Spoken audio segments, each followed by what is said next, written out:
Hello, everyone, and welcome to The Next Perfect Step. I'm your co-host, Laurie Mullen.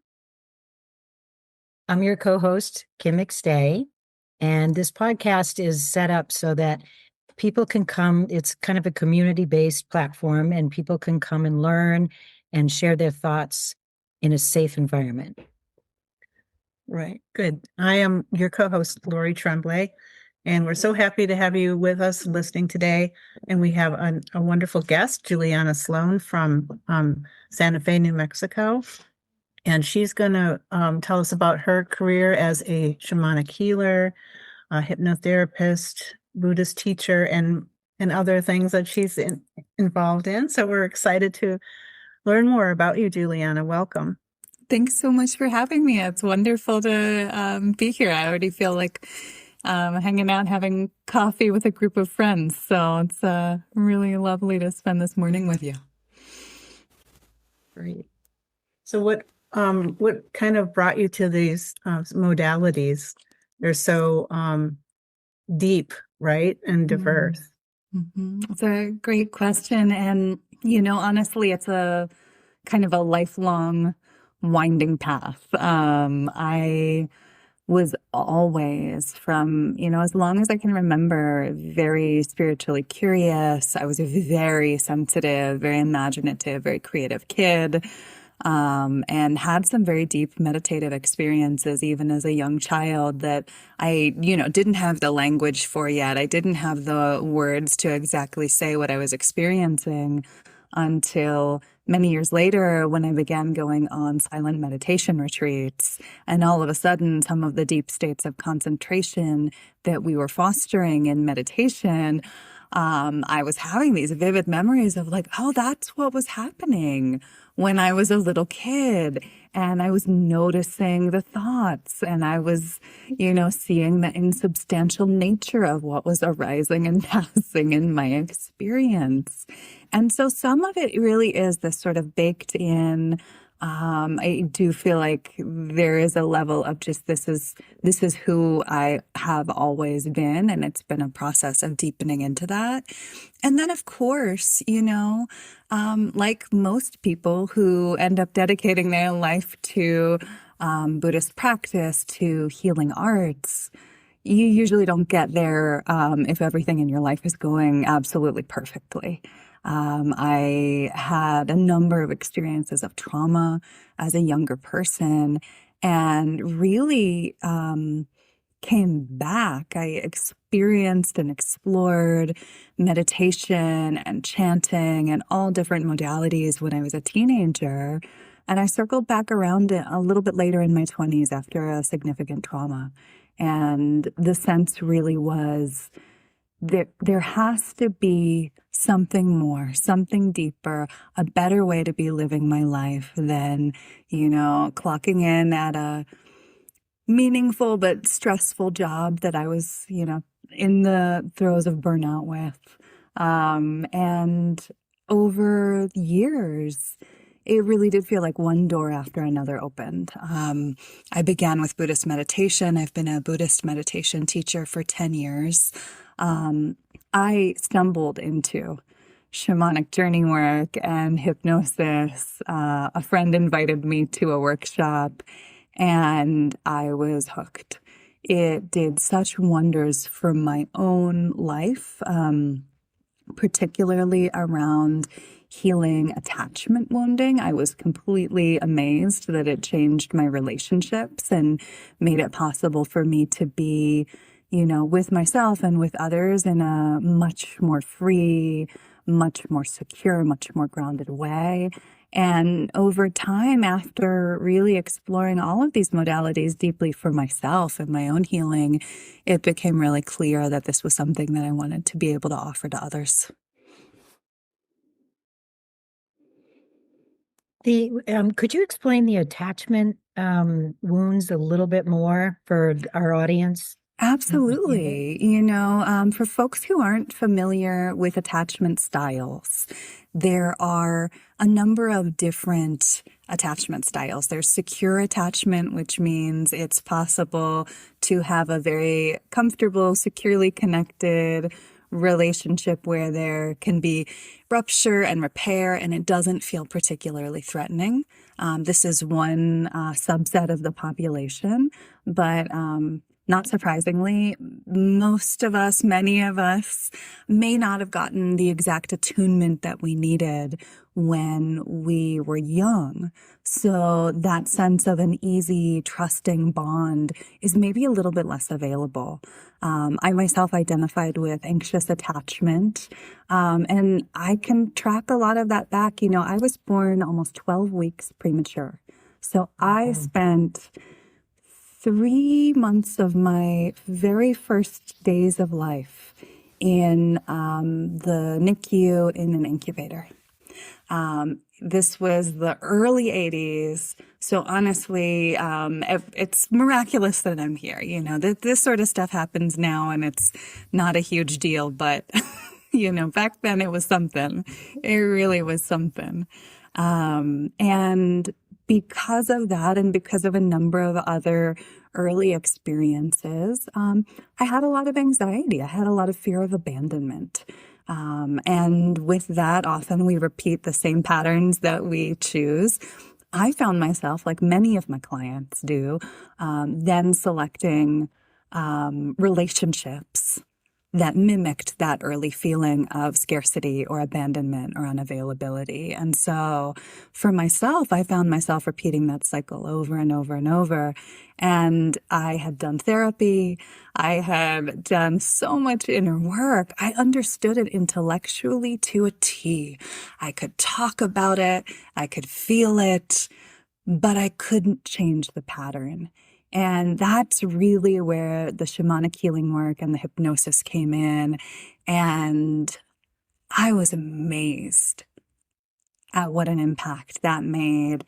And, you know, I say that now as somebody who has very happily been with my partner for 7 years. And, you know, I get to spend every day with my best friend. It's night and day different from the choices that I was making earlier in life. And I really do owe it to these healing modalities. That's interesting. I like what you said about, you know, going deep and you know it intellectually what's going on, but you can't really identify how to fix it.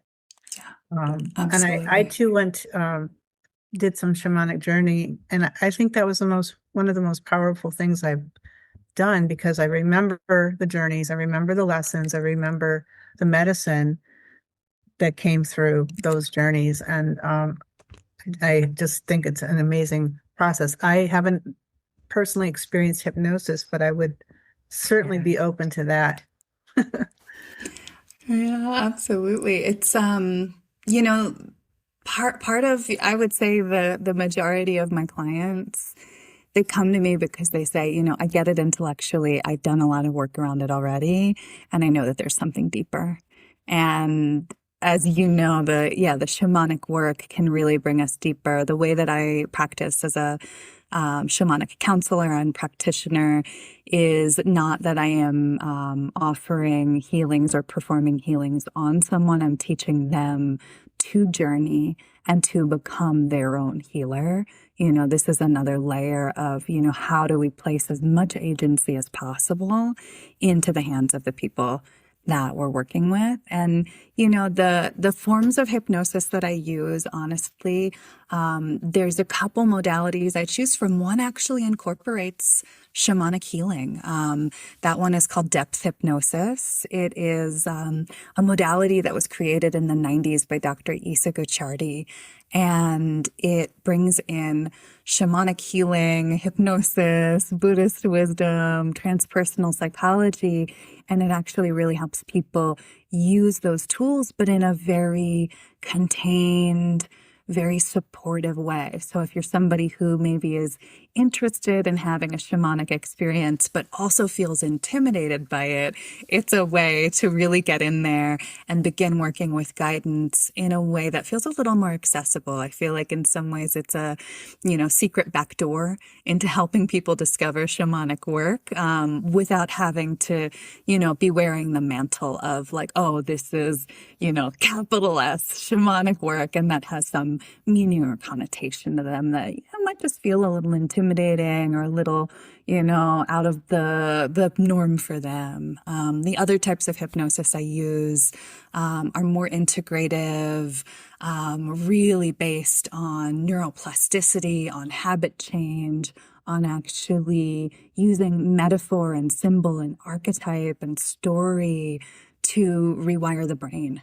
And it's amazing to see the change. I was working with somebody last night who she's a longtime client, and I just adore her. And she just happened to come in with, and I work with everybody virtually. So I work with people worldwide. She's many hundreds of miles away from me. She came in over Zoom and she had just thrown her back out. And we worked with the hypnosis modalities to bring enough relaxation and support into the body that all those nerve endings and all those muscles that were freaking out and saying something is absolutely wrong got to soften and loosen and become more flexible enough so that she was like, okay, I'm going to be able to go take a bath. I'm going to get into bed. I'm going to be able to rest well. All of a sudden, the body's contraction in response to pain was able to loosen. So there's so many different ways of working with this. Obviously, I am excited about it and really enjoy it. So you can probably tell there's some enthusiasm there. Well, there should be. That sounds wonderful and so needed. And in hypnosis, does she get the opportunity to see where, like, what caused that pain and how would you work through that? Absolutely. It depends on the person and the situation. So there are people that I work with, I actually work with a lot of people with chronic illness, chronic pain, a lot of ways that the body is also suffering and, not feeling at its best. And there are some people that, we're working simultaneously with the symptoms of their Lyme disease or their long COVID. And we're also working with the relational patterns that it brings up, the grief, the fear of being a burden, the isolation, whatever that is, because, we see over and over that when there is illness in the body and there's something that's really deeply impacting our life, that's not just a physical issue, that's an emotional and spiritual issue. And so it can be tackled from many different angles. And there are many different angles that can bring a sense of relief, a sense of more personal power, a sense of hope. And then sometimes, like the person last night, she pulled a muscle playing tennis. It wasn't, some deep thing that happened in childhood. It was just happened to be that we already had scheduled a call and she was in so much pain that it wasn't possible to go in a different direction because the thing that was prominent was the pain. And the beautiful thing is that, they've found this for things like IBS. They've found for chronic pain that part of what's happening is that the nerves, the nervous system are, overreacting to the stimulus of the pain. And so one of the great things that we can do with hypnosis is help that calm down and help the nervous system realize that while it felt like an emergency, it's actually manageable and it's something that we can work with. Yeah, that's awesome. A big believer that pain and discomfort and stuff is, we're not just our physical bodies, we're all three. It's physical, mental, spiritual. But then there are times when we just pull a muscle, like it's just as natural as that too. And we have to keep that in mind too. Sometimes when we just pull a muscle, it is just a pulled muscle. I think that because we know that, sometimes we dive too deep into every little thing, right? And sometimes it just is what it is. So I think that was really important to say. Exactly. So sometimes we need to do deep metaphysical work. Sometimes we might need antibiotics. Sometimes we need both. Absolutely. Tell us a little bit about the Buddhist path. Yeah, absolutely. Um, it's funny where to begin. It's something that I've been in connection with since I was a teenager, but did not in the, pre Google being quite the thriving powerhouse that it is. We didn't have meditation apps. There weren't, Calm didn't exist. 10% happier would have sounded far out in the 90s. I began attempting to learn to meditate when I was very young. And as a young person, my only experience of meditation, aside from these early experiences that I'd sort of forgotten, was this idea that you're supposed to sit quietly. And that's supposed to somehow make you feel better. And I don't know about you, but if you just sit quietly and you have no training, the likelihood that you're going to just see the roller coaster of your mind and all the stuff churning is really highly likely. At that time, I had no idea that, this was about seeing and witnessing my thoughts, but not clinging to them. And so every time I tried to sit in meditation, it was a profoundly challenging experience. And so, I set some of the practice down.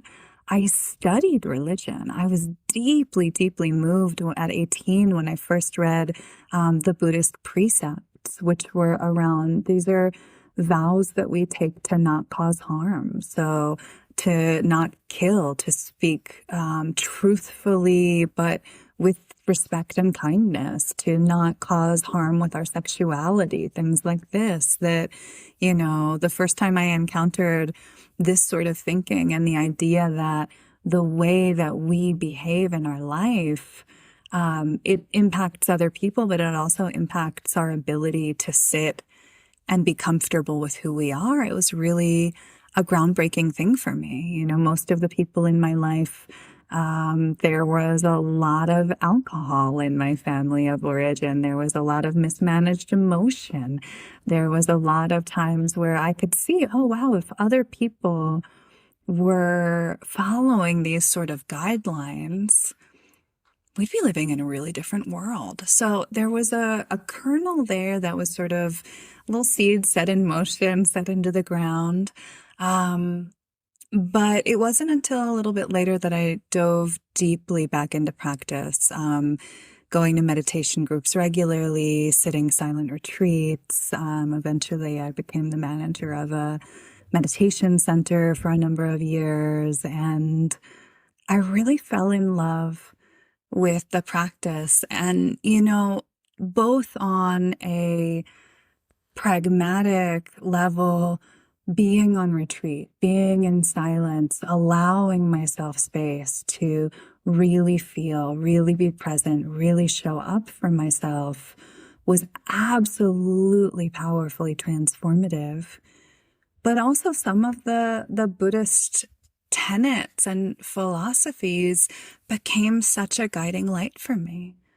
One of the understandings that's a formative teaching of Buddhism is this idea of the Four Noble Truths.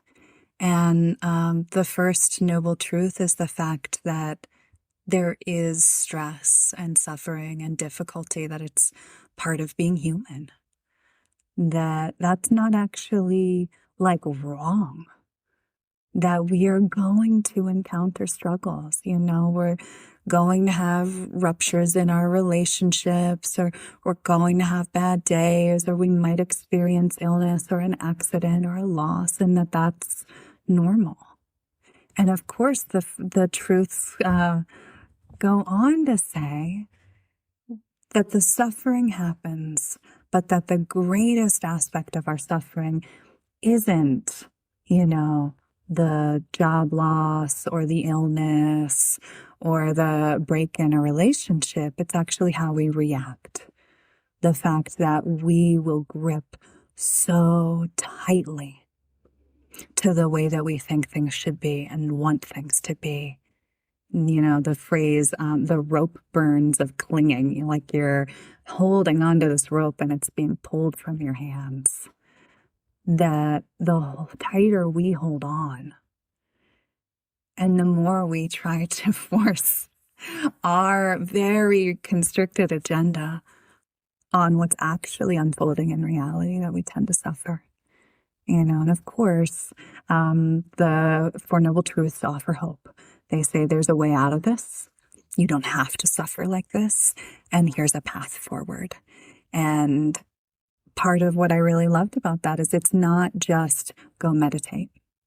It's a whole life path that includes meditation, but it also includes community and how we earn our living and how we treat ourselves and how we, you know, understand and react to the world. So there really are so many entry points there. It's something that it felt natural and it felt logical. And there was, you know, almost no way to not move in that direction and keep on going deeper and eventually be in the teaching seat, because it just, there was something so profound and so real about it that, yeah, of course, this makes sense. It made sense. So when you talked about it's the way we react, I really think that that's so important to bring to people's attention, is that, you know, we are going to experience all of these things, loss, pain, suffering, but the reaction and the ability to grow into a place where your reaction is for your benefit, I think is so important. I mean, I've been through quite a bit of trauma myself, and for me, it's a silver lining to everything that I am now and what I've discovered about myself and about, you know, life in general. So I love that you brought that up and that you made that connection. That was really, really nice to hear for our listeners to hear too. Yeah, you know, it's so easy to kind of crystallize around the suffering. It really is. And that, I think, in so many ways is our task in whatever healing modalities that we engage in, to find a way to soften, find a way to let go a little bit, you know.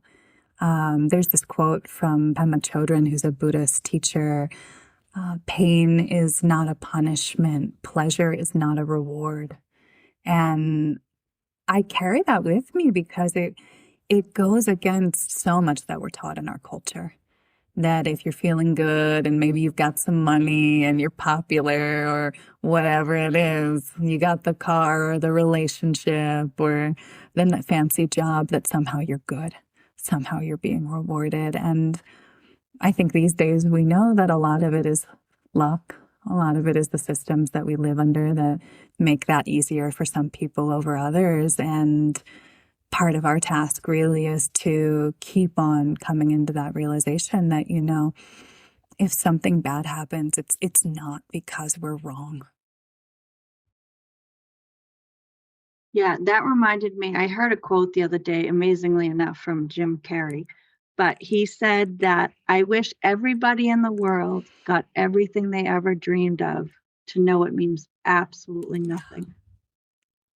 Oh, I love and that has stayed with me for a while since I'i've heard it. Like, he's secretly really a deep guy. Right? It's crazy, actually. But yeah, that really stuck with me. Yeah. Yeah. Juliana, would you be comfortable in just, you know, helping us to go into a brief meditation, so can like walk us through and our listeners through a simple meditation that they can do to relax? Or yeah, sure. We can just do a little put you on the spot. Yeah, no, it's fine. We can do a little gentle grounding practice. Great. Just for a few minutes, and with the caveat that if you're in the car and you're listening to this, please don't close your eyes and relax. You should really pay attention to traffic. And so just letting your eyes close.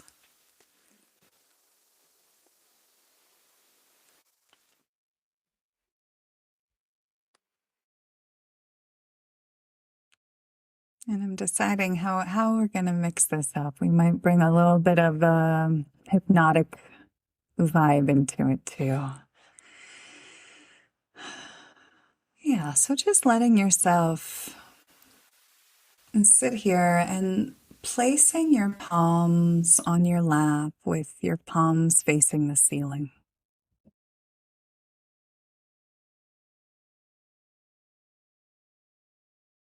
And beginning by just feeling the chair or the couch or the bed, wherever you find yourself listening, feeling that support under your body.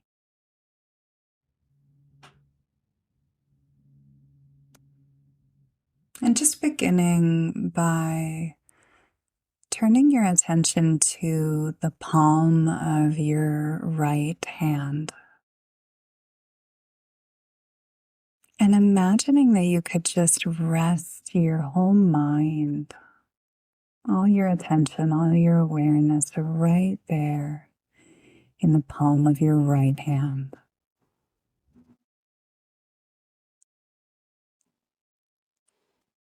As if you could let your mind just take a rest there in the palm of that hand.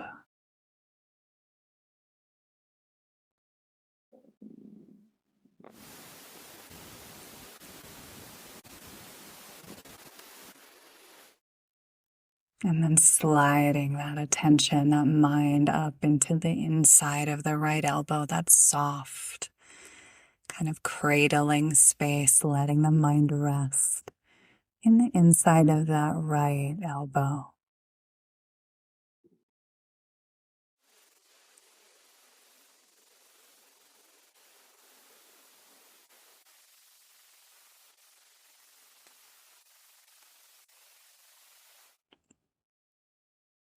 And then moving that mind to rest right on top of the right shoulder, as if it could just comfortably lean or rest or perch right there on that right shoulder, just resting the mind, resting the attention.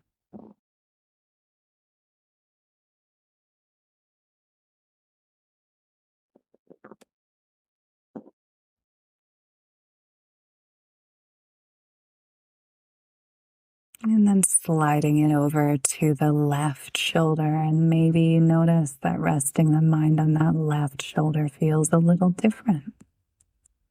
Maybe it feels the same.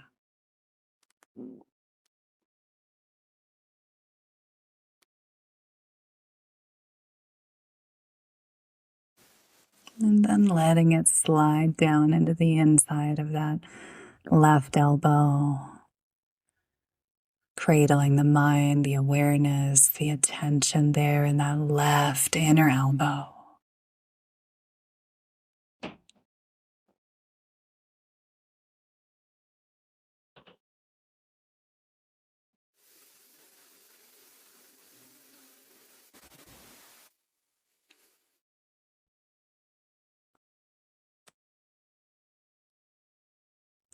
And bringing it into the palm of that left hand, resting.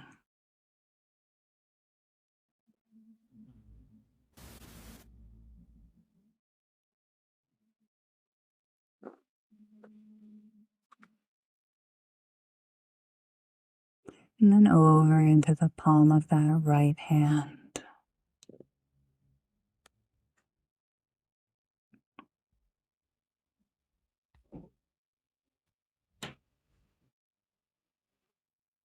Right inner elbow.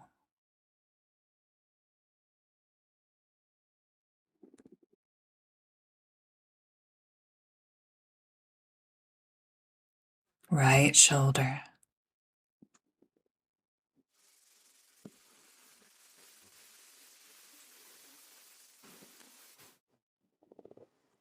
Left shoulder.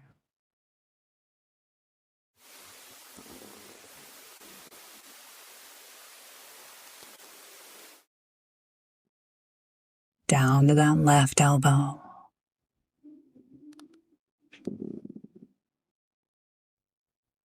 Resting in the palm of that left hand.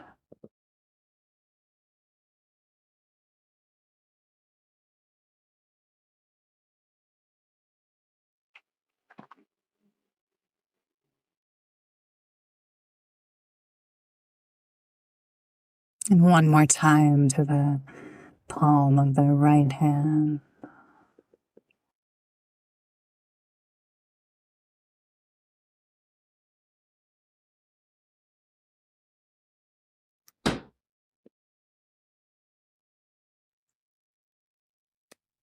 Right inner elbow.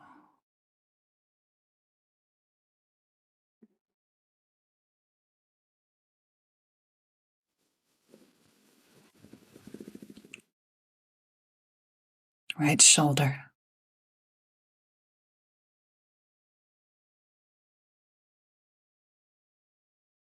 Left shoulder.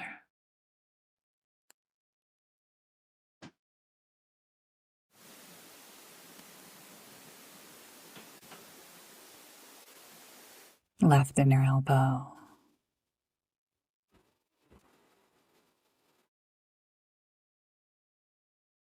Left palm of the hand.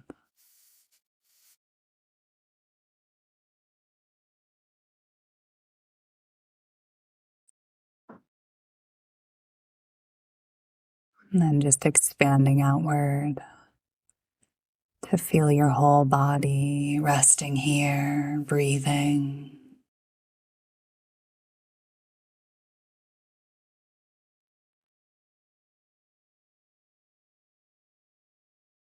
And noticing if you can find or sense some place in the body right now that feels relatively comfortable or good or at ease. And it could be the soles of your feet, or the tingling of energy in your hands. Maybe it's the belly relaxed, or just the flow of your breath.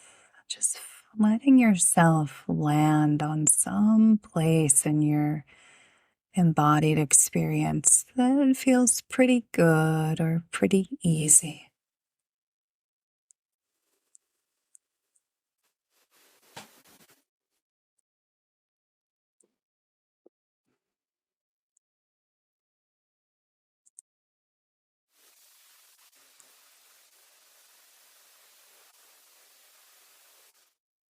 And just for now, letting yourself really take that feeling of comfort or groundedness or ease in the body in.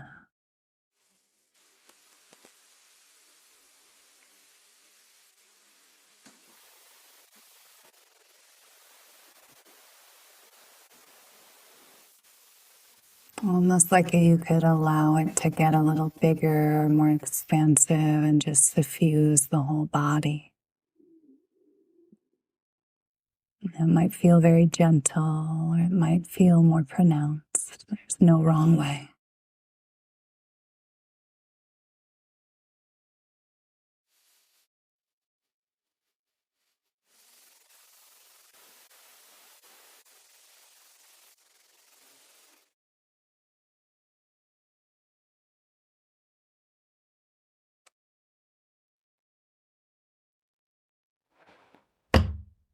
Just resting in what's good here, right now.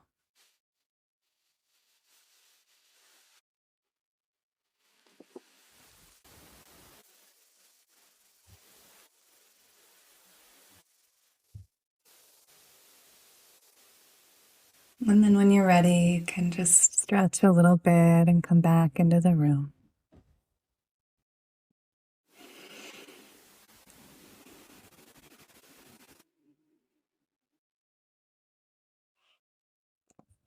And so that's one short practice that, especially if there's we find ourselves in a little bit of a train of thought or a loop, and we can't quite get out of feeling a little stuck, just to reset and disrupt that train that we've been riding on. Thank you so much for that. I feel wonderful. My hands were tingling. I know, I was Yeah. feeling a lot too. I love the whole Circle.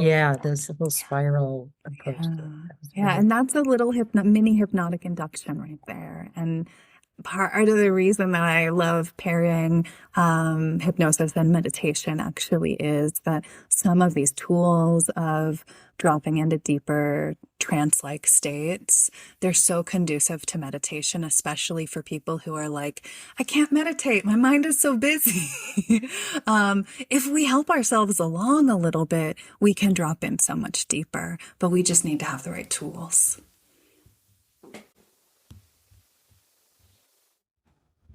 Well, those were wonderful tools. I think everyone, ourselves included, but all of our listeners can definitely use Utilize that. And Yeah. it's something easy to remember and easy to do. And just, I felt really deeply relaxed, and I needed that today.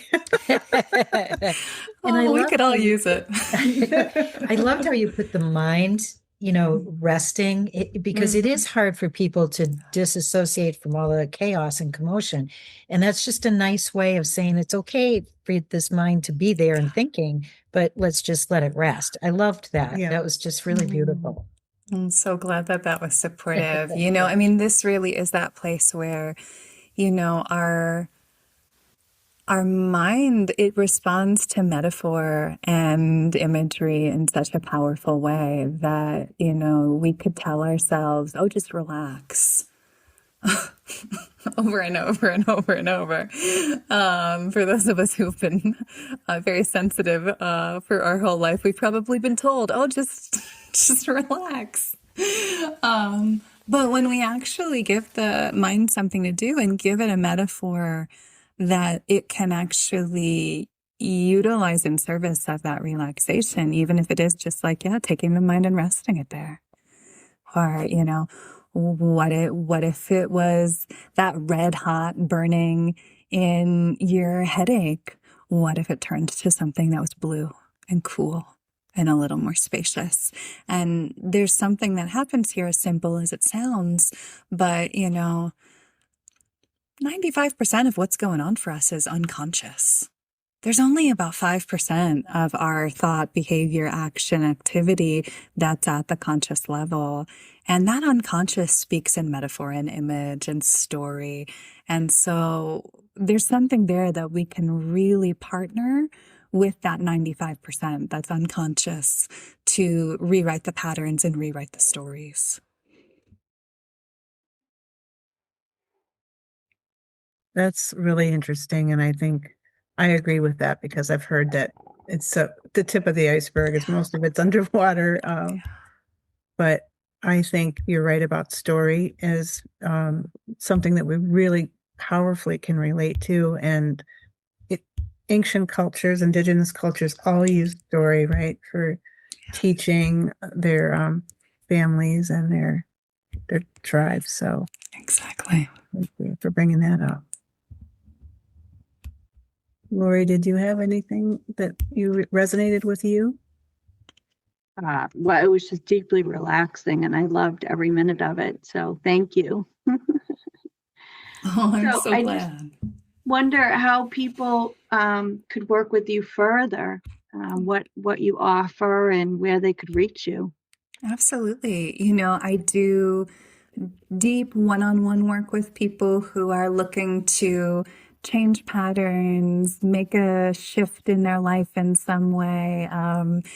A lot of opportunity there to do really powerful work together, as well as, I do shorter term work too with people who are looking for a very specific habit change. I work with a lot of people navigating things like phobias, anxiety around different things, wanting to simple stuff like exercise more, eat healthier. So, I do both. Very deep ongoing work as well as that shorter targeted work. And if people are interested in working with me, you can go to my website. It's julianasloan.com. And there's a button to schedule a free consultation.